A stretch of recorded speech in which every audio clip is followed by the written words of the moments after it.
Imagine, for a moment, that everything you've ever known, your childhood home, the warmth of a summer day, the heartbreaks, the triumphs, the names of loved ones, and the sound of your own voice, are not unfolding events stitched together across time, but echoes, faint impressions of something that never truly occurred in the way you believe. What if, instead of a linear experience, life was an intricate memory etched into the fabric of something far beyond your understanding?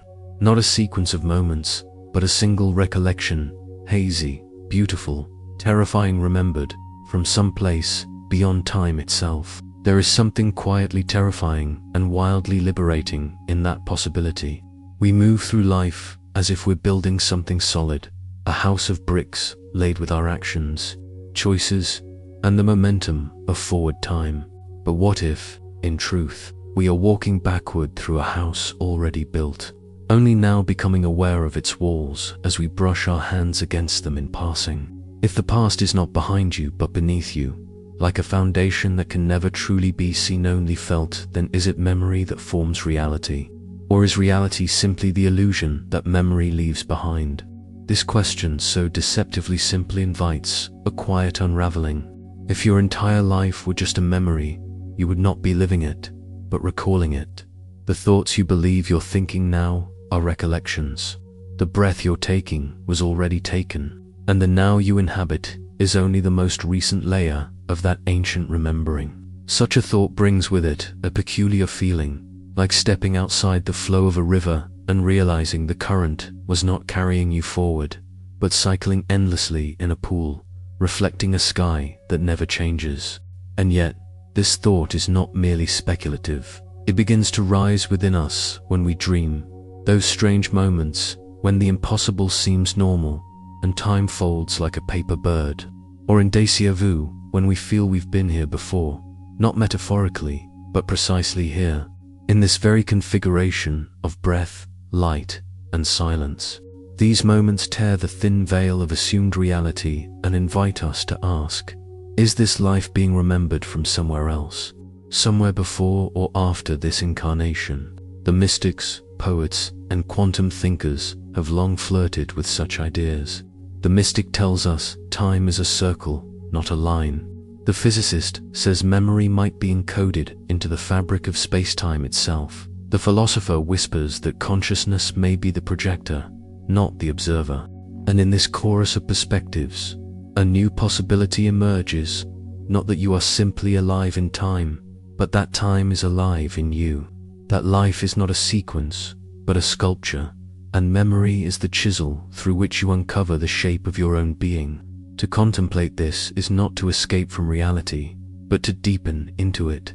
It means questioning everything we assume about cause and effect, identity and chronology, beginning and end. If this life is a memory, then perhaps you are the dreamer and the dream looped in a dance of remembering yourself back into existence, moment by moment.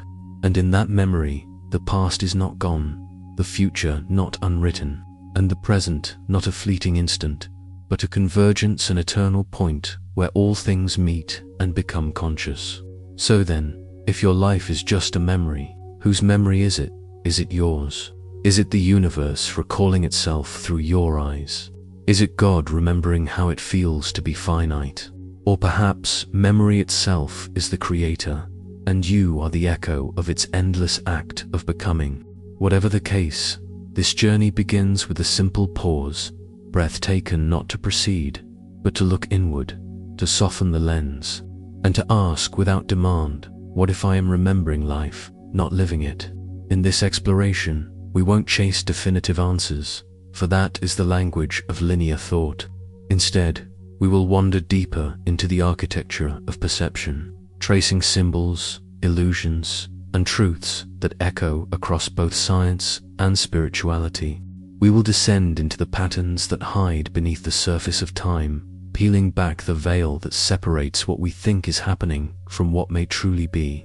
And perhaps, by the end of this journey, something dormant within you will awaken, not a new belief, but a recognition, the feeling you've had all along, like trying to remember something that was never told to you in words, may finally find its voice.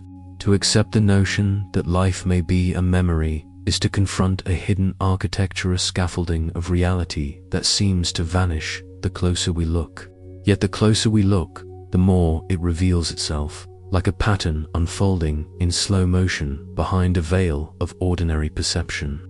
Within this hidden scaffolding lie the central themes of this journey: time as illusion, memory as creator, self as echo, and the present moment as a cosmic artifact. Time, as we typically understand it, is directional. We speak of it moving forward like a river. We live by clocks, calendars, and storylines. But that forward motion, so intuitively trusted, is not as rigid as we believe. Modern physics tells us that past, present, and future may all coexist, frozen in a space-time fabric where simultaneity is dependent on perspective. In this sense, the arrow of time is more like a thread in a tapestry, a single strand in a woven totality, rather than a line from point A to B. But what if we're not just mistaken about time's direction? What if we're mistaken about its existence entirely? What if time is simply the name we give to our mind's way of processing change, a fact of perception rather than a dimension of being? In that possibility, we begin to see that what we call a life may be nothing more than a sprawling, hyperdense impression etched all at once into the soul, and then slowly revealed as though being remembered rather than lived. And memory, then, is not a passive recorder but an active architect. Every moment you recall is not merely replayed, it is recreated. Science shows us that each act of remembering alters the memory itself, leaving behind traces of the now within what we believe to be the then. This means memory is not just about the past. It is about identity, imagination, and presence. The you that exists is sculpted moment by moment through what you remember and how you remember it. Perhaps then, memory is the true creator of your world. You think you remember the past, but what if it is memory that creates your present experience? Just as a painter's memory of light and shadow gives form to their canvas, what if the act of remembering is also the act of constructing reality itself, recollection stitching together the fabric of existence, the way a spider spins a web from within? In this light, the self becomes not a traveler through time, but a song remembered note by note. You are not the protagonist of a movie being filmed. You are the echo of a melody played long ago, resonating now in your awareness. That sense of I, so central, so immediate, may be a loop of remembered sensation and narrative, playing back from a moment that no longer exists and yet still insists on being real. But then, what of the present?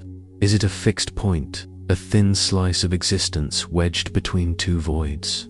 Or is it something deeper intersection where the totality of memory and the illusion of choice meet in a flash of awareness? If the present is the only place where the remembered and the imagined can converge, then perhaps it is not a moment at all, but a portal, a veil that opens briefly to let the light of eternity shine through. Here we begin to see how these themes interlace: time, memory, identity. The present, all are not separate pillars of reality, but reflections of a single phenomenon, experienced from different angles. The illusion of sequence hides the reality of simultaneity. The idea of causality hides the truth of interconnected patterning. And beneath it all, memory may not just be the record of experience, but the engine of creation itself. This is not merely a metaphysical musing. It has implications as real as breath and blood. If your life is a memory, then the emotions you carry, the regrets, the traumas, the moments of bliss are all fragments of an echo. And perhaps, by remembering differently, you change not only your perception of the past, but the trajectory of your becoming. Perhaps healing is not about fixing something broken, but remembering it differently, tuning the memory to a higher note until it sings a new truth into being. In this lens, we begin to see life not as a journey, but as a pattern unfolding, like a sacred mandala of experience. And we, the dreamers inside the memory, are also its keepers and its authors. This is the paradox. We are both the record and the recorder. We are the ripple and the original stone. And so, the core themes converge. Time is not what it seems. Memory is not passive. Self is not fixed. And the present moment is a miracle of convergence. These themes will echo throughout the symbolic narratives to come, taking shape in images and metaphors that stretch across time and culture. But the question will remain the same. If this is all a memory, then what lies just outside its edge? There is an ancient story whispered in the folds of mysticism, where memory is not a mechanism of the brain, but the whisper of a divine storyteller, one who dreamt the universe into being and then stepped inside the dream, forgetting who they were. In this story, you are that storyteller. You are both the architect and the wanderer, trapped not in a prison of flesh, but in a labyrinth of your own designer maze of mirrors, where each reflection shows a different face, all claiming to be you. The metaphor of the mirror is not accidental. In countless spiritual traditions, from Sufi mystics to Taoist sages, the world is called a mirror. Life, they say, reflects not reality but the contents of your own consciousness, memories shaped like faces, experiences appearing as landscapes, emotions weaving the laws of physics around them like a cloak. And just like a mirror, the world cannot show you anything that doesn't already exist within you. If your life is a memory, then everything you see is a reflection of what you have chosen, consciously or unconsciously, to remember. Imagine standing inside a great hall of infinite mirrors, each one angled slightly differently, showing you variations of the same moment. Some mirrors distort, some reveal clarity. One may reflect you as the wounded child, another shows you triumphant, wise, radiant. These are not different lives, they are different memories, braided together into the illusion of continuity. You believe you are moving forward, but in truth, you are circling these mirrors endlessly, selecting which version of the self to embrace in each passing moment. The future is not ahead of you, it is curled inside the memory you choose to serve. There is another symbol that echoes through the metaphysical traditions, the Ouroboros, the serpent swallowing its own tail. It is a perfect emblem for a remembered life. The head thinks it is moving forward, consuming the future, but the tail already knows it has been here before. The Ouroboros lives not in time, but in recursion, the eternal looping of a story retold so many times, it becomes indistinguishable from reality. If life is a memory, then the end and the beginning are the same moment, folded over each other like a Mobius strip. And in that looping tale, the sacred story of forgetting begins to shimmer. The soul, it is said, descends into form to forget itself, so that it might remember again, and in remembering, rediscover itself in a deeper, more meaningful way. Imagine a divine spark, ancient and luminous, choosing to plunge into darkness not as punishment, but as pilgrimage.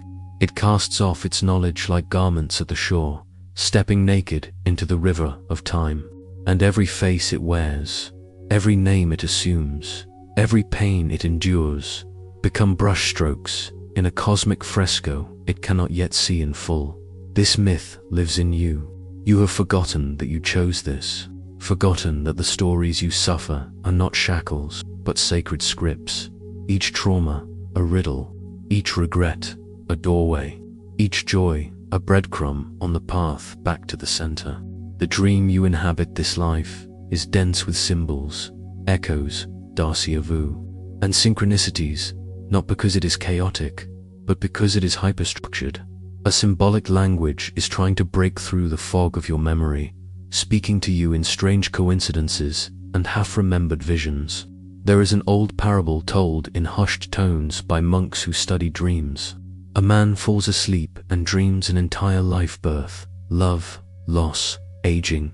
In the dream, he marries, fights, battles, becomes a sage. Then, at the end of his dream life, just before he dies, he wakes up. He is still young. Only a night has passed, but something has changed. The dream lingers not as fiction, but as truth, a memory so vivid it alters how he lives his waking life. He becomes quiet, kind, deeply wise. Why? Because he no longer believes that reality is as solid as it once appeared. He carries the memory of a whole life that never was, and yet feels more real than anything. Is this not what we all carry? The sense that we've been here before, that this moment is somehow remembered, that love, in its purest form, feels like recognition, that suffering, when seen from a higher vantage, resembles a hidden teaching. These are the symbolic fingerprints of a life remembered, not lived.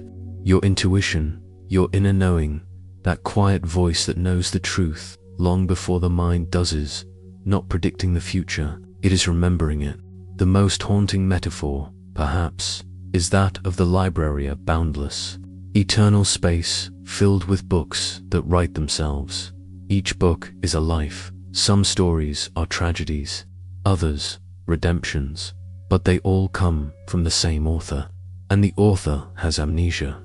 Each time you enter a new life, you forget that you wrote it. You immerse so fully in the character that you weep and rage and dance as though it were happening to you, not through you. But sometimes, in moments of stillness, you remember. You see the ink on the pages still wet. You feel the echo of a hand holding the pen, and you, note, was always you.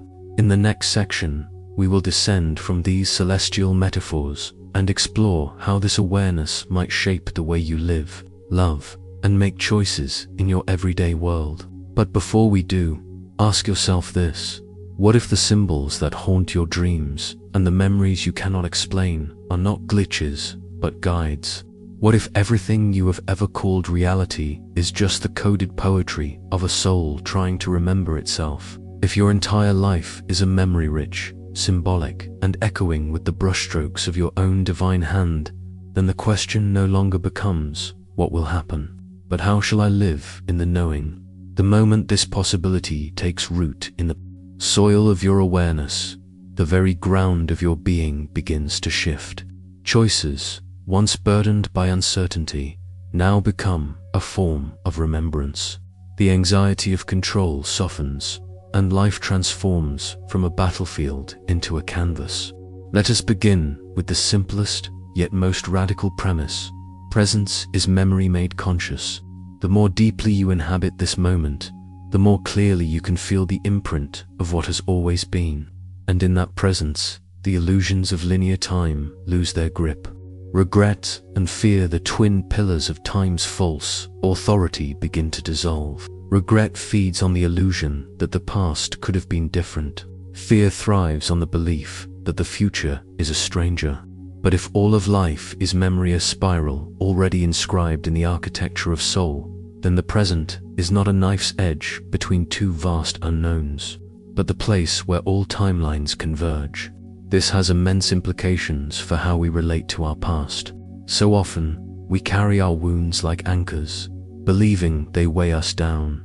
But in the framework of memory, they are more like symbols, coded lessons, written in the emotional language of the soul. To reframe pain is not to deny it, but to see it with new eyes. That heartbreak wasn't random, it was a reawakening. That failure was not punishment, it was an invitation to remember a version of yourself you had forgotten. When we begin to see the past this way, we no longer run from it. We walk back into its rooms, light the lamps, and read the hidden script scrawled into the walls. And what of the future? If the future is not something waiting ahead, but already written within you, then intuition becomes the compass that navigates memory in reverse. The gut feeling, the recurring dream, the image you cannot shake. These are not forecasts, they are remembrances from a part of you that exists outside time. In this way, intuition ceases to be vague or mystical. It becomes the soul's memory speaking to the self trapped in a smaller clock. You're not being led into the unknown, you're being called back to something you already are. Practically, this alters your relationship with decision-making.